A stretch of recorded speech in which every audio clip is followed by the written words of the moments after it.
Hello everyone, welcome back.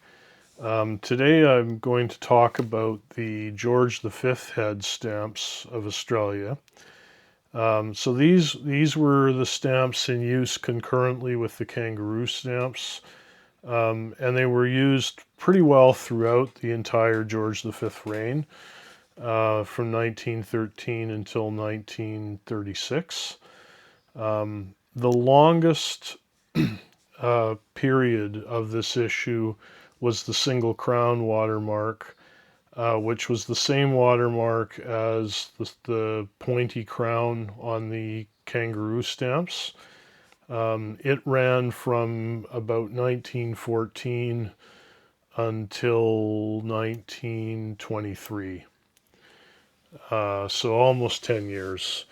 And then from 1924, uh, well, actually overlapping that period from about 1918 to 20, there was a multiple pointy crown watermark that was used on only a few values.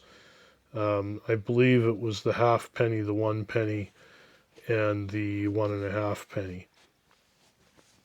And then from a very brief period in 1924, there's no watermark at all, which only occurs on a couple of values. I think the halfpenny, no, sorry, the 1 penny and the 1.5 penny scarlet, if I remember correctly. Then the small multiple watermark appears in about 1926, I think, until about 1930. And then the C of A watermark appears 1931 to 36. Now, one of the things I want to talk about that's going to be important will be the perforations, because there are differences listed in Gibbons that are not covered in Scott, and they're to do with quarter measurements and line versus comb distinctions, which become important on the early issues, and die types. Scott covers some of these, but not all of them. And Gibbons also covers a number of constant varieties on some of the values of this set, none of which are listed in Scott, but are all worth looking for if you're going to collect this issue in depth. Now, as with the kangaroo stamps, there are a lot of shades of every single value here. If you look at the auction that I had this week, you'll see that in a lot of cases, I have lots that contain 4, 5, 6, up to 9 variants of a single listed shade in Gibbons.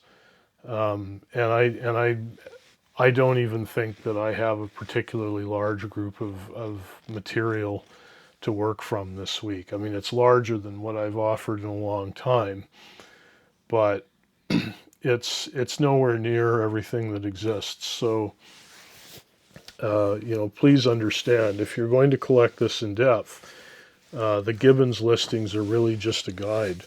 For example, the penny red, Gibbons and Scott list about 3 or 4 shades of that stamp, but Australian specialists recognize, I think, well in excess of 100 shades of that stamp. And some of them catalog a lot of money in Brusden white. Now, they're very rare.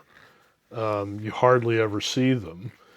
But the rare shades, like, for example, the salmon eosin shade, which is a very distinct shade of the 1 penny, is, I think, in the several hundreds of dollars.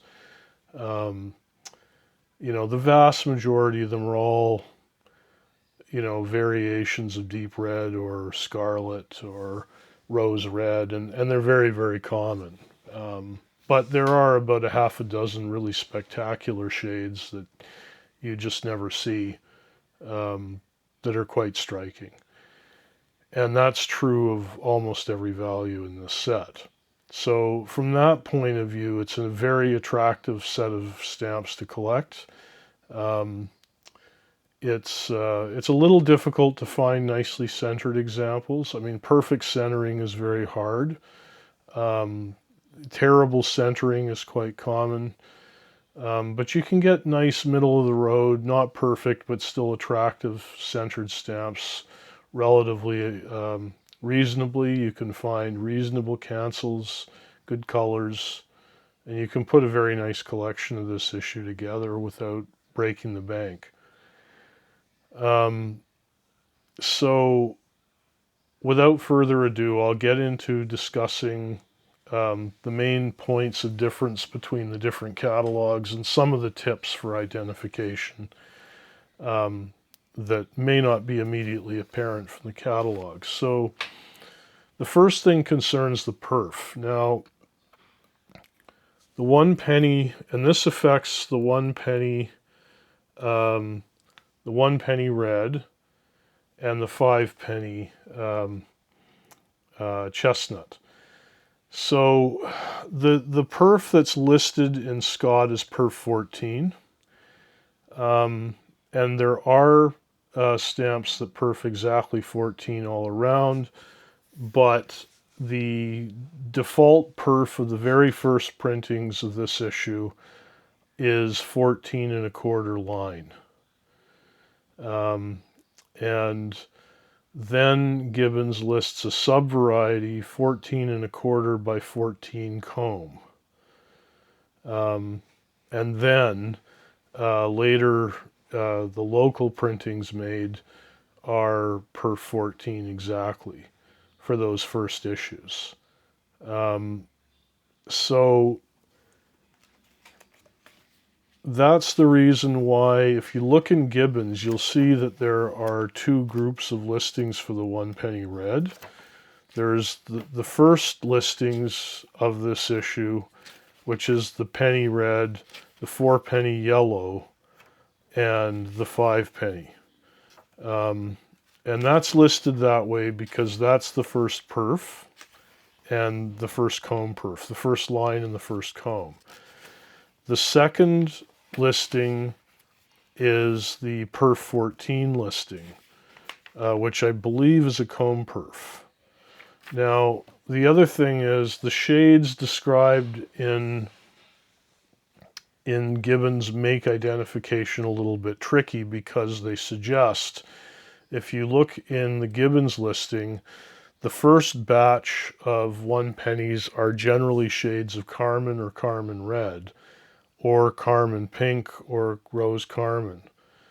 Whereas all the perf 14s are described as shades of red, scarlet, and rose red. However, I've checked perforations on this, and I've discovered there are plenty of scarlets and rose reds that perf exactly 14 on all sides. Or sorry, I should say, are the 14 and a quarter line or the 14 and a quarter by 14. And so they belong under the first listing. So they're simply an unlisted variation of the carmine red. So you can't just go by shade to identify, you have to go by the perf. And that becomes important because some of the varieties catalog far more under the first set of listings or the second set of listings, as the case may be. And you know, if you're collecting according to Scott, it's just going to identify everything as 14. So when you get, say, a 5 penny brown or orange brown, it could be either the earlier line perf or it can be the later comb. If it's the earlier line perf, it's actually a better stamp, especially in mint condition. So that's one area where you can pick up a little bit of value if you know your information.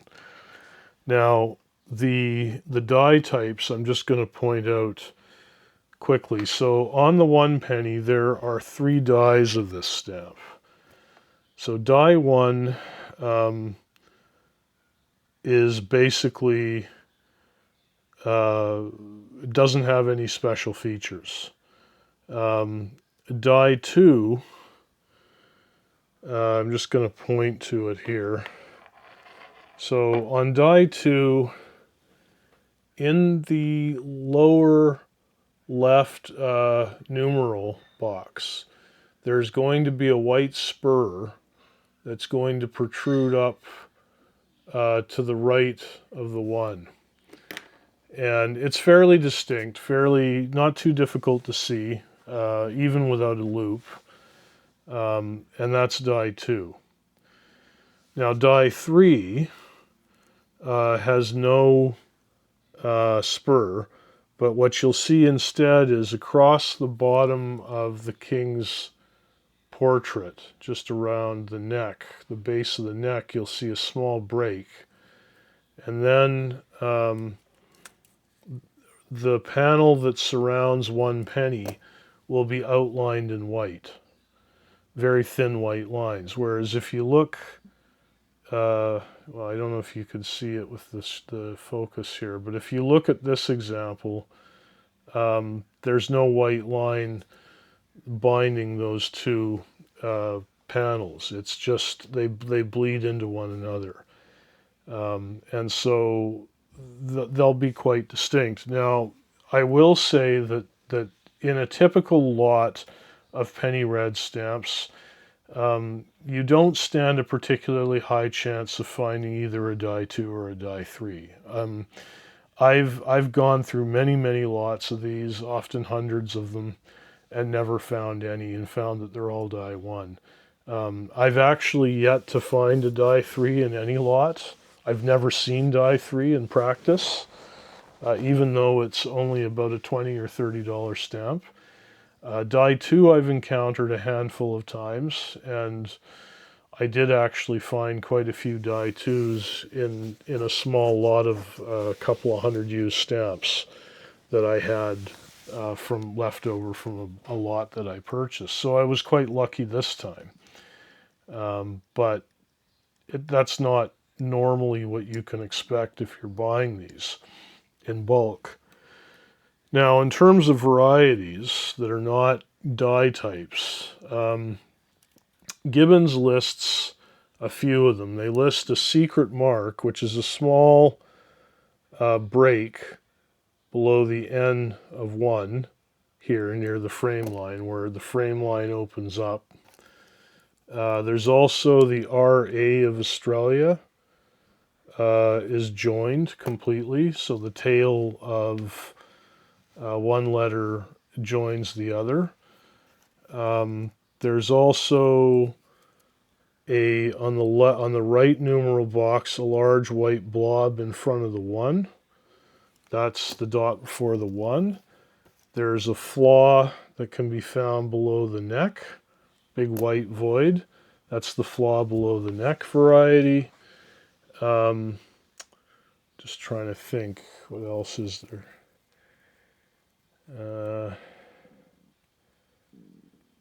I think that's it.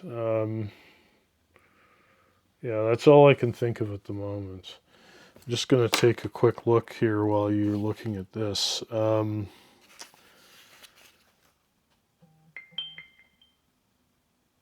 Yeah, those are the only varieties on that stamp. So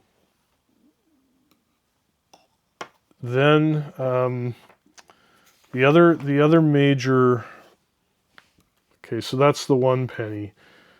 The other area where there's die type differences, where the other value I should say that's not listed in Scott, is on the 3 penny. Now the 3 penny is an interesting stamp in itself, because Gibbons lists this as an ultramarine stamp, but in reality it's really a dull chalky blue or a grayish blue. It's not really ultramarine in the sense that most collectors would think of it. So the die type difference here has to do with the lettering. Just trying to get this into focus here. um, of the 3 pence that's at the bottom here. And oh, there we go. Okay, so that's in focus. So on die 1, the original die, the letters 3 pence are much thinner than the letters on the second die, which are correspondingly thicker. Now, I said much thinner, but actually they can be hard to tell apart. Um, and the best way to distinguish them first is by shade. So this is a deep color. This is die 2. The die 1 is a much duller, paler gray blue. If you see a pale washed out blue, it's probably a die 1. But another way to check it is to look at the loops or the holes in the letters. So if you look at, say, the P of pence, where the P encloses a circle of color, on the thicker lettering, it's going to be more of a circle, whereas on the thinner letter, it's more of an elongated ellipse, and it's longer and narrower. And that's probably the best way I find to distinguish the 2 dies on that stamp. First by shade, then by looking at the loops of the letters. Now, on the 2 cent, or the 2 pence, Gibbons distinguishes a die 2 and a die 3. And again, I'm not sure that Scott lists this. It may, but I suspect it doesn't. And the way Gibbons describes it, die 3 has bolder, thicker numerals than die 2 does. Now, if you've only got one stamp, how do you know which one is bolder and thicker? It can be a difficult call. What I look at is if you look at where the letter joins the tail, or the number, where the main stroke of the 2. Just trying to get it in focus again here. Okay, there we go.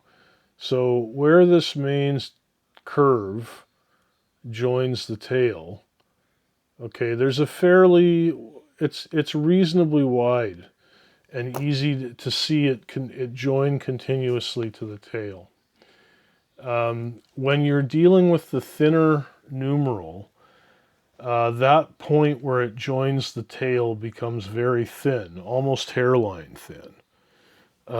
It's not thick. It's not thick, and it doesn't seem to have a lot of substance the way that the bolder numeral does. The other thing is shade will help a little bit, because the die 3 tends to be a golden scarlet color, whereas the die 2s have more rose in the color than scarlet, and certainly not that golden hue that the scarlet gets in the later printings. Now, also on the 4.5 penny violet, okay, there were 2 dies of this stamp, but only one of them was issued regularly, and the second die was used for the 5 pence overprint that was issued in 1930. Now, if you look at a typical 4.5 penny, and you look at the thickness of the inscription, 4.5 pence, the letters are notably thin and spidery. Whereas if you take a copy of the surcharge and you look at the letters, you're going to see that they're much thicker. You don't have to look at the loops of the letters to see the difference. It's very obvious, very easy to see. And one interesting anomaly or variety that exists is that the surcharged stamp exists without uh,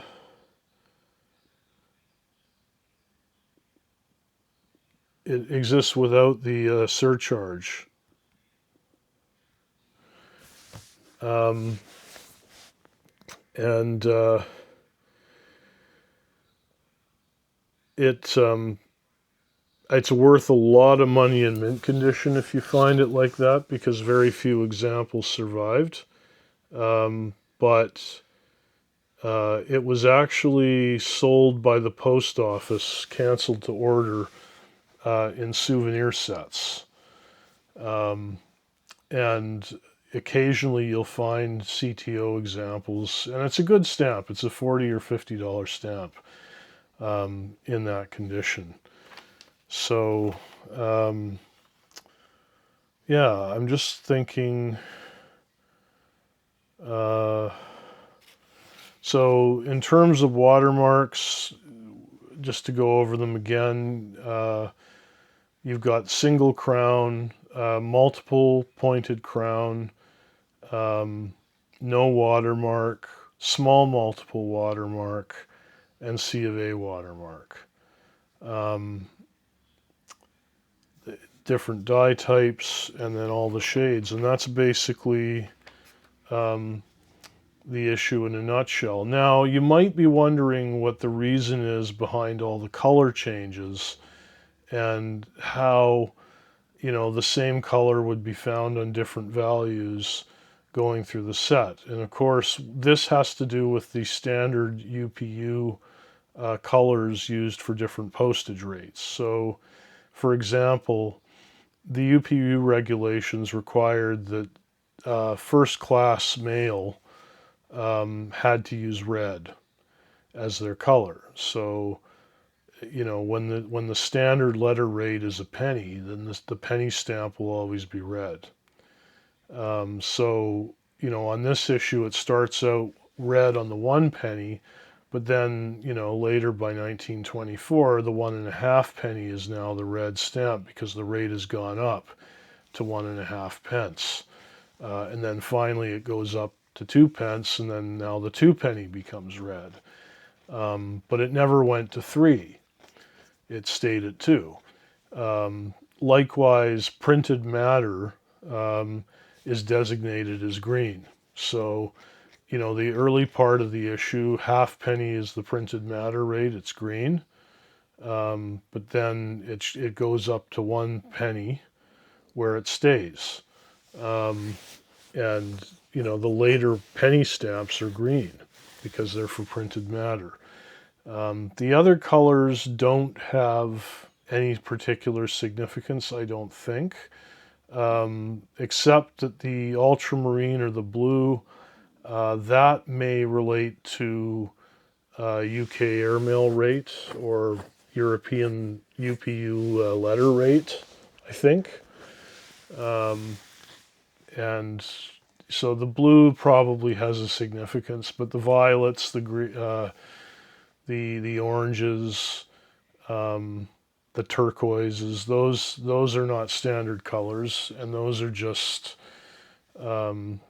issued in whatever color they feel like issuing them in. Although typically they wanted to avoid having them be confused with any of the other denominations. So quite often when they change a color on one stamp, they may change another one on another stamp in order to avoid confusing them. Like the kangaroos, these issues exist with monograms and imprints, and again, they're worth quite a lot of money. There are many more printers on for these stamps than there were for the kangaroos. I believe Ash, Mollett, Cook, Harrison, and McCracken are all involved in the printing of these issues, and they would all have their own plate layouts, their own perforating methods, or perforation configurations, which you would only see if you had large multiples. it gets very complicated, and there are people, Australian collectors, who have lifetime collections of this issue. So anyway, that'll do for tonight. Thank you for joining, and I'll be back again to talk about Canada. Okay, bye.